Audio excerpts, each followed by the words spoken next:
Hello বন্ধুরা, তোমরা সবাই কেমন আছো? অর্চনা রান্নাঘরে নতুন একটা ভিডিওতে তোমাদের সবাইকে স্বাগত। আজকে একটা সকালে টিফিন বানিয়েছি, দেখো তোমাদেরকে দেখাচ্ছি। সাবু নিয়েছি, সাবুটা একটু জাল দিয়ে নিয়েছি।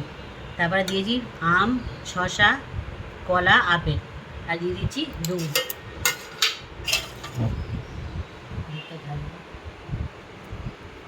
দুধ দিয়ে দিলাম, আর দিয়ে দিচ্ছি চিনি। চিনিটা আমি ভিজিয়ে রেখেছিলাম, দিয়ে দিচ্ছি।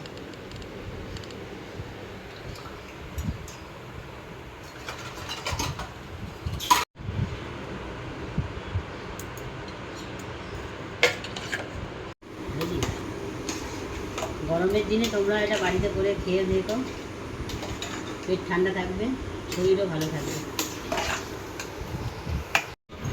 বলে দিতে হয় না। দেখো রান্নাবান্না আমার হয়ে গেছে। চিকেন কষা করেছি, মাছের ঝাল করেছি, আর ভাত করেছি। এই যে 5 জনের ভাত বেড়ে নিয়েছি, এবার খেতে বসবো। তো চলো তোমাদেরকে দেখাবো খেতে বসে।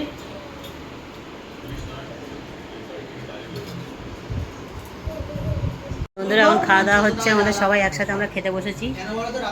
এবার আমি এখনো খেতে বসিনি, এবার খাবো। বন্ধুরা, দুপুরবেলা খেয়ে দিয়ে শুয়ে পড়েছিলাম, বিকেলে উঠলাম, উঠে সন্ধ্যে দিলাম, দিয়ে চা করলাম। চা খাওয়া হবে, চলো দেখাই তোমাদেরকে। চাটা হয়ে গেছে, বসে এবার আমি চাটা খেয়ে নেব। বন্ধুরা, রাতে আজকে কিছু রান্নাবান্না করিনি, দুপুরের ভাত আর তরকারি ছিল। রুটিটা কিনে নিয়ে এসেছি, 2 ছেলে রুটি খাবে বলে। তা আজকে রাত্রিরের খাবারটা কিছু দেখানো হয়নি। তা রাত্রিরে আজকের মতো ব্লগটা আমি এখানেই শেষ করে দিচ্ছি।